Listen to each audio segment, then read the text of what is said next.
جاوید اقبال صاحب، یہ امریکہ کی جانب سے ایران کو نیوی اور ایئر فورس کو ختم کرنے کا دعویٰ کیا گیا ہے، لیکن اسٹریٹ آف ہارمز پر اب بھی ایران کا کنٹرول ہے. یہ کیسے ممکن ہے؟ کیا امریکی دعوے غلط ہیں یا ایران اس گزرگاہ کو غیر روایتی طریقوں سے کنٹرول کر رہا ہے؟ واٹ از یور ٹیک آن؟ جی بہت شکریہ مجھے اپنے شو میں مدعو کرنے کا.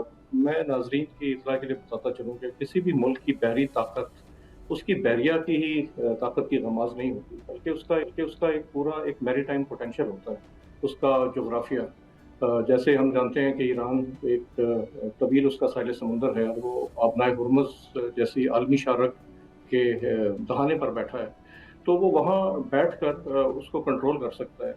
اس کے علاوہ ایران ایک، آپ کو پتہ ہے، ایک بحری قوت بھی ہے، نہ صرف فوجی نقطۂ نظر سے، بلکہ وہ ایک میری ٹائم پاور ہے. اس کے اپنے تجارتی جہاز ہیں جن سے وہ اپنے آئل ایکسپورٹس کا کام کرتا ہے. اس کی ایک پوری ایک میری ٹائم انڈسٹری ہے، بندرگاہیں ہیں. تو ایران کی بحری قوت کو صرف اس کی بحریت کے ختم کرنے سے ختم نہیں کیا جا سکتا، اور جب تک اس کی پاسداران انقلاب، جو کہ ایک اس کی بحریہ کی ایک شاخ ہے، وہ موجود ہے جس میں تیز رفتار کشتیاں ہیں، اس کی بارودی سرنگیں، سمندری بارودی سرنگیں بچھانے کی صلاحیت ہے. اس کے علاوہ اس کے ساتھ اس کے کوسٹ کے اوپر بتاشا جیسے چھوٹے چھوٹے میزائل کے اسٹیشنز ہیں، جہاں سے وہ میزائل لانچ کر کے بحری جہازوں کو، تجارتی بحری جہازوں کو، جنگی بحری جہازوں کو نشانہ بنا سکتا ہے. تو امریکہ نے دعویٰ تو کیا ہے، لیکن اگر یہ دعویٰ کیا ہے تو پھر ہم نے دیکھا کہ اس کے بعد امریکہ کی طرف سے کوئی فالو اپ ایکشن سامنے نہیں آیا، نہ ہی ان کی بحریہ آگے بڑھی تاکہ وہ تجارتی جہازوں کو اسکارٹ کر کے باہر لے کے آ سکے یا عام رفت ممکن بنا سکے.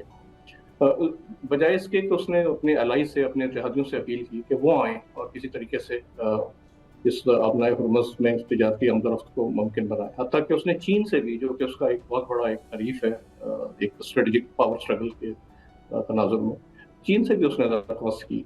اس نے تو بلکہ ایران کے اوپر جو سینکشنز تھیں اس کے تیل کی برآمد پہ، وہ بھی ہٹا دیں. روس کے اوپر جو تیل کی سینکشنز تھی وہ بھی ہٹا دیں گے، کسی طریقے سے یہ تجارتی آمد و رفت جہازوں کی ہو سکے. مگر یہ دیکھا جا رہا ہے کہ امریکہ اس معاملے میں ایک بے بسی کا شکار نظر آ رہا ہے، اور دعووں کے باوجود وہ اپنا مقصد حل ٹھیک کرنے میں ناکام ہے. اسی وجہ سے میرے خیال میں مذاکرات کی بات ابھی سامنے آئی ہے. رائٹ. چشتی صاحب، امریکہ کے جو ملٹری سکسس تھی وہ اسٹریٹجک آبجیکٹیوز کو حاصل کرنے میں کیوں ناکام ہو رہی ہے؟ اس کی کیا وجہ ہے؟ Thank you Adil. Because of economics. دیکھیے امریکنس کے پاس اور ایون گلف کے پاس پوری کیپیسٹی ہے ایران کو آف کورس جو ابھی رجیم ہے اسے اس جنگ کو نہ صرف پرولونگ کرنے کی بلکہ of course to carry out and do the job in Iran. But اس پہ ٹائم لگے گا، اور اس کے بیچ میں ہے اکنامکس. اور میں ہمیشہ سے شروع سے یہ کہہ رہا ہوں کہ یہ جنگ نہ امریکہ روکے گا، نہ اسرائیل روکے گا، نہ ایران روکے گا، بلکہ اکنامکس روک سکتی ہے. اور آف کورس کیونکہ جو اس پہ اثر آیا ہے، جو پورا دنیا کی اکانومی میں کنٹریکشن آیا ہے، اس کی وجہ سے سارے ملکوں پہ پریشر ہے، انکلوڈنگ ایران کے اوپر بھی. اب this is of course game of course patience کہ کون جو ہے پہلے جیتتا ہے. Who آپ نے blinks دیکھا کہ first؟ پاکستان جو ہے، جی ہو بلنکس فرسٹ. اور اس میں آپ نے دیکھا ہے کہ پاکستان کی کتنی بڑی پرو ایکٹیو ڈپلومیسی ہے اس میں، کہ جس طرح سے آج اسحاق ڈار صاحب کا بھی آف کورس ایک اسٹیٹمنٹ آیا کہ کس طرح Iran is talking to Pakistan, پھر پاکستان جو ہے کیری آن کر رہا ہے messages from American so and forth. اور آف کورس میری انفارمیشن ہے کہ آف کورس اگر آپ دیکھیں کہ پروگریس ہو رہی ہے، اس کی انٹینسٹی آف جنگ کم ہوئی ہے، کوئی 40-50% کم ہوئی ہے. It takes time. میرے خیال سے ہمیں تھوڑا سا ایموشنل ہوئے بغیر اس چیز کو یہ دیکھنے کی ضرورت ہے کہ آف کورس یہ جو پروسیس ہے، جو نیگوسیشن، جو بیک چینل ہے، it would take about good 3 weeks to of course a month.